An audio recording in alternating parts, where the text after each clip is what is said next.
Labour has made history overnight by winning a by-election in the Mid Bedfordshire parliamentary seat, which has been held by the Tories since 1931. This morning, Conservative Party chairman Greg Hands defended the defeat. He argued that with a turnout of 44%, down from the last general election turnout, Labour shouldn't get too comfortable, which is a pretty bizarre reading of a double by-election win and the largest Conservative majority overturned by Labour at a by-election since 1945. So what made voters turn out for Labour yesterday? In the constituency, we were hard-pressed to find a Conservative voter. Now, of course, while that doesn't mean they don't exist, there certainly was a sense in the area that people were working tactfully to oust the incumbent party. We had Nadine Dorries as our MP for a number of years here, though speaking to people across Mid Bedfordshire for a long time, it hasn't really felt like that. People are fed up of being taken for granted, left completely unrepresented and feeling like lots of their challenges just aren't being spoken to in Parliament right across Mid Bedfordshire at the moment. Talking to constituents, their main concern was that she wasn't ever present. I mean, is that a concern you've heard? Oh, absolutely. I think from the fact that she hasn't had an office here for years, emails have been going unanswered, we've not been spoken about in Parliament for a very long time now.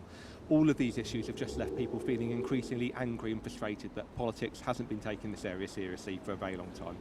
Well, I was never keen on Nadine because she, right from a long time ago, was splitting her interests in the between the constituency and her book writing, and she didn't even live in the constituency for a long time. I think we were totally ignored. Do you think it is her fault? I think that definitely have a massive impact, but I think Boris Johnson as well hated him. I think a lot of people disliked him, and just generally what's been happening over the last 13 years, I think a lot of people have had enough, especially younger people. Myself, mortgage rate increases having a big impact on me. Yeah, just need to get them out, give someone else a go. And you don't think the Lib Dems could handle your mortgage rates any better? I don't know, they might be. I'd have anything but Tory, and I would vote Lib Dem if it meant the Tories leaving. But I think Labour are best placed to get rid of them. So the last time we were here, a constituent said to us, I said I thought that Nadine had put in a disabled ramp at Politics Station. They got very angry because apparently that was nothing to do with her. Is there anything else you can name that she might have done to upgrade the constituency? I've heard very good things about the dance studio that's replaced her constituency office now she's left. You think that Nadine Dorries has sort of created a culture where perhaps people don't feel they can trust the next candidate? I think partly yes, that she's helped in it, but I think what's also happened is overall there's been a much larger shift in our democracy almost, where we're less about campaigning for why we should be elected and more slandering each other on why they shouldn't specifically be elected. It's become quite mean-spirited sometimes. And I think that a lot of people who have voted Labour or Lib Dems or have changed the vote haven't done it because they specifically want that party in power. They just want the previous party gone. And I think that's a growing part of politics now, is you have this group of people who are actually voting just to change it rather than actually voting for what they believe in, which is quite sad in a way. Probably the most, I'd say, irresponsible MP Nadine Dorries ever to have stood for in Parliament, ignoring her constituents, more interested in her own career than the lives of people here in Mid-Beds. When you've been out canvassing, is that something that concerns constituents here? People are really angry here. They're angry that Nadine neglected them, but even angrier that the party didn't do anything about it, that she was able to get away with it. They want to know where were the checks and balances. They're also very angry about the corruption they saw through COVID. And basically, they think politicians are all the same, is the most common thing we hear on the doorstep. They're all the same. Why should we trust anyone? Trust is in the gutter. There does seem to be quite a lot of tactical votes going on this Yes, morning. absolutely. Me and my family said that we would vote tactically.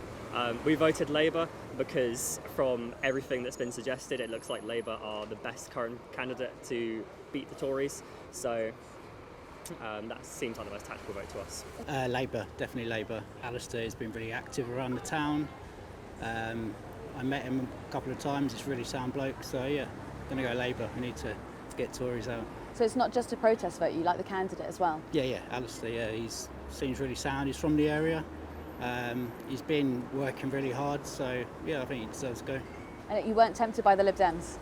No, I would be if I thought they were going to be the second, like a tactical vote, but Labour is looking best placed to beat the Tories, so I'll vote for them. I voted Labour. And why is that? I voted Labour, A, because having looked at all the polls, they had a pretty fair chance of winning.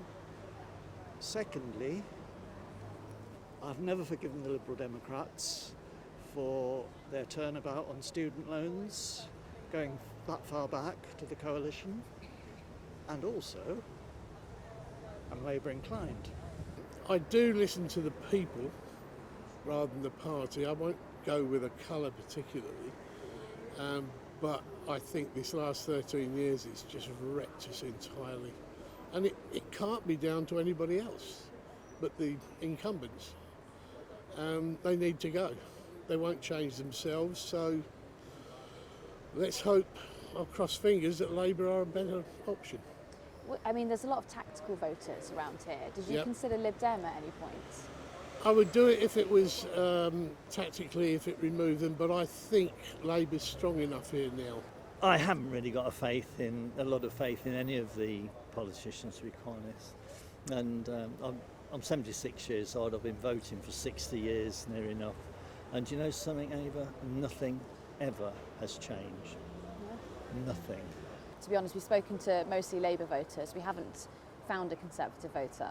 But I mean, yeah. There are shy Conservative voters on the doorstep, I'll tell you. But what is really interesting, like any seat, is that depending on the ward, you'll have somewhere that's more affluent, they'll be older, and there'll be reasons, economic reasons, tax reasons why they will turn out and vote for Conservatives. That shy Conservative vote is strong and should not be underestimated. Is there a worry that they might...